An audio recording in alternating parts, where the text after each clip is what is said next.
MTN SME Hub. Link to growth. Link to success. Link to the ultimate resource for business advice and insights.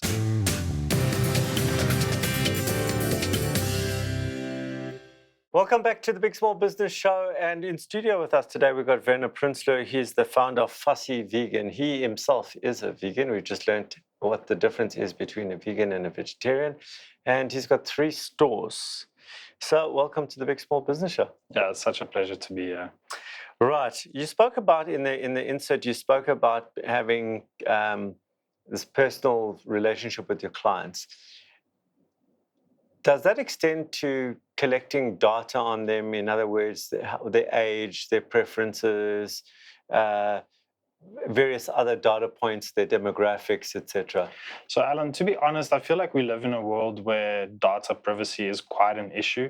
So we do offer a loyalty program to our customers that allows us to allocate a certain amount of loyalty points per purchase to our customers.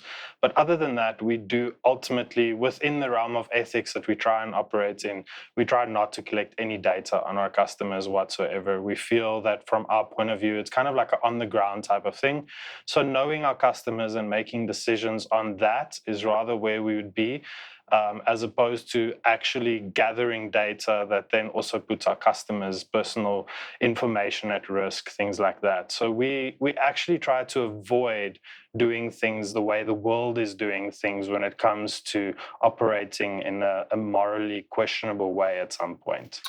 Okay, I'm going to challenge you on that a little later, but because the quick answer was no, we don't. But we're going to come back to that just now. So you spoke about a niche, right? So if I ask you a question now, that what is your niche? What could your niche be? But you weren't allowed to use the word vegan or vegetarian.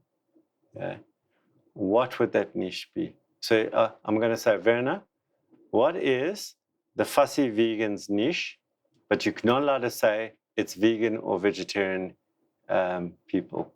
Well, I would say delicious takeaway food, but according to restaurant quality. Okay. That's so really... that's a descriptor. Who's the niche? Who wants that?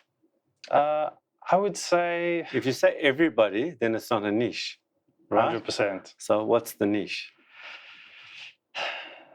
It's quite a tricky one, not necessarily being able to use the word vegan or vegetarian. Yeah. A lot of our customer base isn't really vegan or vegetarian. So what are they?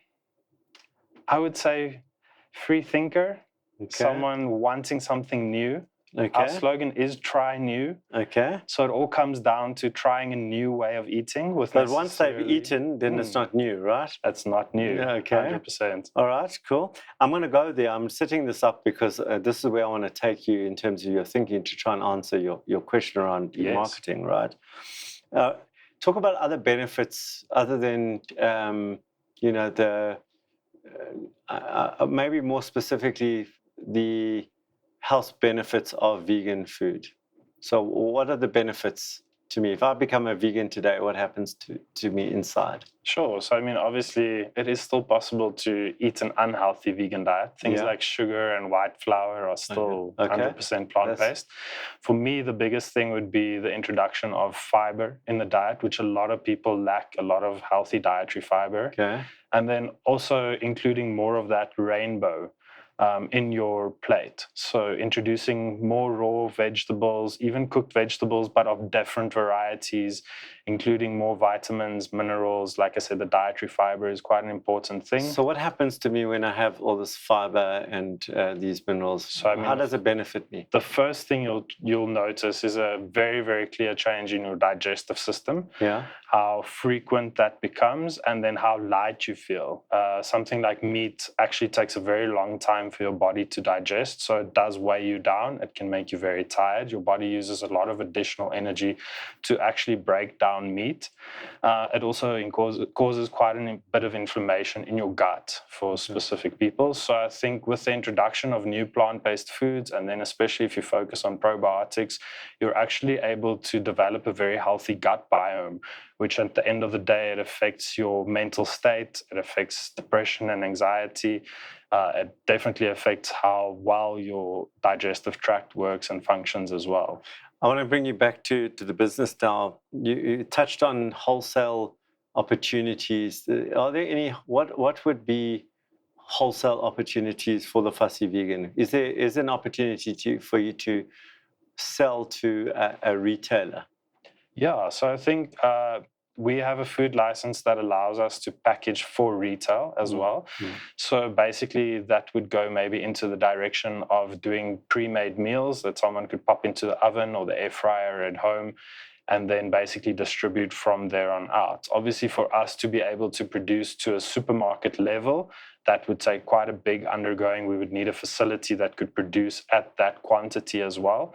But most certainly with smaller health stores, smaller farm-to-table kind of grocery stores, we would definitely be able to produce a range of foods that would be for the end consumer as a convenience factor, something that you wouldn't have to go make at home, because there still seems to be quite a lack in terms of pre-made meals that are of a great quality. And this is a big thing for us, is wanting to bring restaurant quality in an easy format, because often a pre-made meal lacks flavor. It may be the same flavor across a range, and the quality of your ingredients. So you might find also obviously that the packaging may be questionable. This is actually one of the reasons that we've struggled to get to that point, is because we try and package everything in a sustainable format. With takeaway packaging, that's obviously quite easy for us to use biodegradable packaging. But unfortunately, when it comes to things that have to be frozen or kept for an extended period of time, you do have a slightly smaller choice of what you want to do. I want to talk about communities that eat vegan food. Are there specific communities that, and so you can see I'm trying to shift you from the label vegans to something else. I'm trying to shift your thinking. Are there specific communities that are more prone to eating vegan food? Yeah, so I think definitely there are communities for religious purposes. Often people fast. Yeah. A lot of people just fast in general. They may do a juice cleanse or eat only fruits and vegetables, exclude meat from their diet for a week or two. So that's where we find more likely to have customers, to find new customers that discover our brand, wanting to still have a good meal that satisfies that craving, but leaving the animal products on the side. Great, Werner. We're going to leave it there. And when we come back, I will have some things to think about for Werner. Stay tuned.